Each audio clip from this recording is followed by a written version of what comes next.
हमारे हर्षद भाई हमें अपनी छोटी छोटी बातों में कुछ समझाने वाले हैं। आइए सुनते हैं।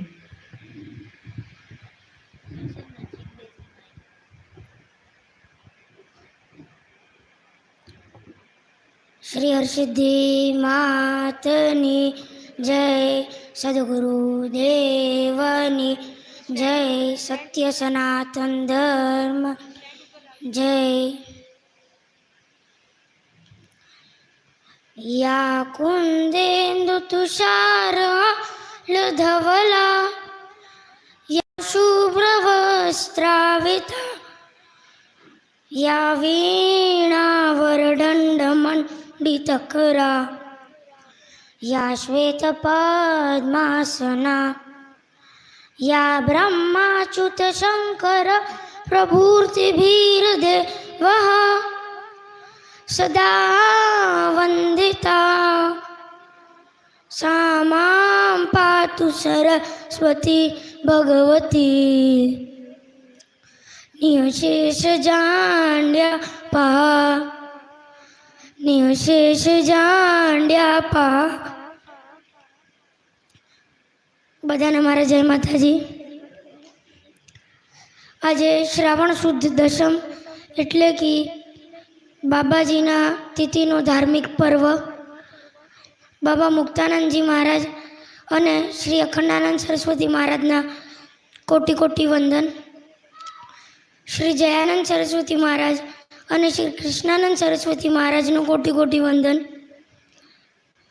અત્રે उपस्थित धर्मप्रेमी भाई बंधुओं ने मेरा जय गुरुदेव, जय माताजी। एक नज़र दो आँख, एक शब्द दो कान, ऐसे ही गुरु गोविंद एक है, जाग सके तो जाग। ऐसे ही गुरु गोविंद एक है, जाग सके तो जाग। गुरुजीनी कृपा थी आज हूँ आप सौ समक्ष थोड़ा धर्म संदेशनी रजूआत करूँ छूँ। अपना सनातन धर्मना 18 पुराणों विषे एक नानी सूची आप सौ समक्ष दर्शावा मांगू छूँ। આપણે બધાને જ આપણા સનાતન ધર્મના 18 પુરાણોના વિશે ઘણી માહિતી છે, પણ વિસ્તારમાં નહીં। તો પહેલાં આપણે પુરાણનો શાબ્દિક અર્થ શું છે એ જાણીએ। પુરાણનો શાબ્દિક અર્થ છે પ્રાખ્યાંત અથવા રચના। હવે આપણે પુરાણોના નામ જાણીએ। આપણા સનાતન ધર્મના 18 પુરાણોના નામ છે બ્રહ્મા પુરાણ, पद्म पुराण, विष्णु पुराण, वायु पुराण, भागवत पुराण, नारद पुराण, मार्कंडेय पुराण, अग्नि पुराण, भविष्य पुराण, ब्रह्मा वैवर्त पुराण, लिंग पुराण, वराह पुराण, स्कंद पुराण, वामन पुराण, कूर्म पुराण, मत्स्य पुराण, गरुड़ पुराण અને ब्रह्मांड पुराण। आ आपણા બધા જ પુરાણોના નામ હતા। હવે આ બધા જ પુરાણો, આ બધા જ કલ્યાણકારી પુરાણોની માહિતી હું સંક્ષિપ્તમાં આપવા માંગુ છું। બધા જ પુરાણોમાં આપણા હિન્દુ સંસ્કૃતિના દેવી દેવતાઓના વિશે ઘણી ગાથાઓ દર્શાવેલી છે, જેમાં પાપ પુણ્ય, ધર્મ અધર્મના યુદ્ધ અને આ સૃષ્ટિની રચનાથી લઈને એના અંત સુધીનું પણ વિવરણ છે। પુરાણમાં વ્યક્તિના જન્મથી લઈને મૃત્યુ પછી સ્વર્ગ અને નર્કના યાત્રાનું પણ વિવરણ છે। શાસ્ત્ર અનુસાર બ્રહ્માજીએ એમના પુત્ર મારીચને કહ્યું હતું કે જે વ્યક્તિ પોતાના જીવનકાળમાં આ બધા જ પુરાણોનો પાઠ કરશે એ વ્યક્તિ આ બધા જ પુરાણોથી મળવાવાળા પુણ્યને પ્રાપ્ત કરી લેશે।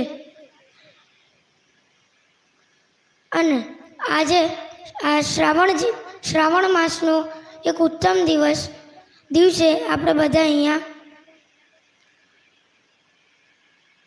ભેગા થયા છે।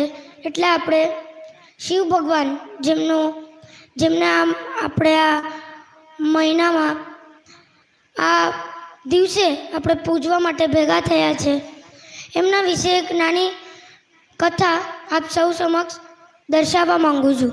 આપણા શિવજીના ભોળેનાથના શિવતાંડવ સ્તોત્રની રચના કઈ રીતે થઈ એની એક નાની વાર્તા દર્શાવવા માંગુ છું. Ravan composed the Shiv Tandav.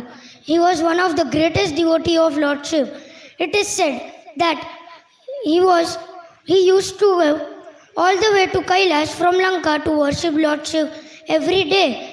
And one day he decided that enough is enough. Now it's time to get Shiv at home. And then he marched towards Kailash, and as soon as he reached there, he tried to lift Kailash with his entire force. And Mata Parvati saw everything and she was really upset. Then she complained to Lord Shiv, and Shiv just did one thing. Shiv kept his foot on Kailash, and then Ravanji chanted in ecstasy and in pain and chanted to Shiva Tandav, and at that time he composed जटागली दलज्जल प्रवाह पावितस्थले गले व्यलम्बे लम्बितं भुजंग तुंग मालिका डमड्ड मड्ड मड्ड मन्निनाडमट मर्वयं जकार चंडटां दिनं दुनो दुन Shiv Shivam. He chanted in ecstasy and in pain. He chanted to Shiva Tandav, and at that time Shiv became so compassionate. That's why he is also called as Bholenath. He became so compassionate that he said that he gave blessings to Ravan, and Ravan left. And the moral behind this short story is, no matter you are the greatest devotee, a slightest ounce of ego is a downfall. And walk over your ego, because the ego inside you is your battle. Walk over it, because Shiv is within it. આ કથાનું ભાષાંતર હું આપણા માતૃભાષામાં આપ સૌ સમક્ષ પ્રસ્તુત કરું છું. આ નાની એવી કથામાં એમ કહેવામાં આવ્યું છે કે રાવણજી શિવજીના મહાન ભક્ત હતા અને એમણે શિવતાંડવ સ્તોત્રમની રચના કરી હતી. એ રાવણજી રોજ કૈલાસ જતા લંકાથી ખાલી શિવને પૂજવા. એક વખત એમણે નક્કી કર્યું કે હવે સમય આવ્યો છે મારા શિવને, મારા ભોળેનાથને, મારા સદગુરુને ઘરે લાવવાનો. એટલે એમણે કૈલાસ માટે પ્રસ્થાન કર્યું. જેમ એ કૈલાસ પહોંચ્યા એમણે એમના પૂરા બળથી કૈલાસને ઉચક્યો, અને જેમ એમણે કૈલાસને ઉચક્યો માતા પાર્વતીએ બધું જ જોયું, અને માતા પાર્વતી બહુ જ નિરાશ થયા. અને એમણે શિવજીને કીધું તો શિવજીએ ખાલી એક વસ્તુ કરી. એમણે એમનો પગ કૈલાસ ઉપર મૂક્યો, અને જેમ એમણે એમનો પગ કૈલાસ ઉપર મૂક્યો એમ જ એ જ સમયે રાવણજીએ એ પીડામાં લીન થઈ ગયા, અને એ પીડામાં એમણે શિવતાંડવ સ્તોત્રમની રચના કરી. અને શિવ ભગવાન બહુ જ પ્રસન્ન થયા. એટલા માટે જ કીધું છે કે એ ભોળેનાથ છે, ભોળેનાથ. એટલા માટે એમણે ઘણા વરદાન આપ્યા. રાવણજી એ પ્રસ્થાન કર્યું લંકા માટે. આ નાની એવી વાર્તામાં ઘણું એવું કહેવામાં આવ્યું છે જેનો બોધ આપણે ખાલી સાંભળીને ન કરી શકીએ. તો નાની એવી કથામાં એમ કહેવામાં આવ્યું છે કે આપણે આપણા સદગુરુથી કેટલા નજીક છે એ તો મહત્ત્વનું છે જ, પણ આપણે એમના વિચારોને કેટલા નજીક રાખીએ છીએ અને એમને આપણા જીવનમાં કેટલો સાર્થક કરીને એને આપણા જીવનમાં અપનાવ્યા છે એ વધારે મહત્ત્વનું છે. એટલે હું સદગુરુને પ્રાર્થના કરું છું કે સદૈવ મને એવા આશીર્વાદ આપે કે હું એમના વિચારોને મારા જીવનમાં સાર્થક કરી શકું.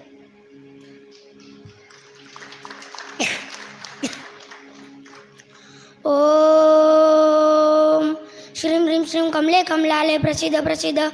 ઓમ શ્રીમ હ્રીમ શ્રીમ મહાલક્ષ્મીએ નમો નમઃ. હરિ ઓમ. ઓમ હિરણ્યવર્ણામ હરણીમ સુવર્ણરજસસ્રજામ ચંદ્રામ હિરણ્મયીમ લક્ષ્મીમ જાતવેદોમ આવહ. તામ આવહ જાતવેદો લક્ષ્મીમનપગામિનીમ યસ્યામ હિરણ્મયીમ લક્ષ્મીમ જાતવેદોમ આવહ. તામ આવહ જાતવેદો લક્ષ્મીમનપગામિનીમ યસ્યામ હિરણ્મયીમ લક્ષ્મીમ જાતવેદોમ આવહ. તામ આવહ જાતવેદો લક્ષ્મીમનપગામિનીમ યસ્યામ હિરણ્મયીમ લક્ષ્મીમ જાતવેદોમ આવહ. તામ આવહ જાતવેદો લક્ષ્મીમનપગામિનીમ યસ્યામ હિરણ્મયીમ લક્ષ્મીમ જાતવેદોમ આવહ. અશ્વપૂર્વામૃતમધ્યામ હસ્તિનાદ પ્રમોદિનીમ શ્રિયં લોકે દેવજુષ્ટામુદારામ તામ પદ્મિનીમ શરણમહં પ્રપદ્યે. અલક્ષ્મીર્મેનસ્ય તામ તામ વૃણે. આદિત્યવર્ણે તપસોધિજાતો વનસ્પતિસ્તવ વૃક્ષો દબિલ્વઃ. તસ્ય ફલાની તપસા નુદન્તુ માયાંત રાયાશ્ચ બાયા અલક્ષ્મી. ઉપૈતુ મામ દેવસક કીર્તિશ્ચ મણિના સહ. પ્રાર્દુભૂતોસ્મિ રાષ્ટ્રેસ્મિ કીર્તિમુદ્ધિ દદાતુ મે. શ્રુપ્તિપાશામલાં જ્યેષ્ઠાં અલક્ષ્મીર્નાશ્યામ્યહં. હું મારી વાણીને ગુરુજીના ચરણોમાં સમર્પિત કરું છું. શ્રી હરસિદ્ધિ માતની જય. સદગુરુદેવની જય. સત્ય સનાતન ધર્મની જય.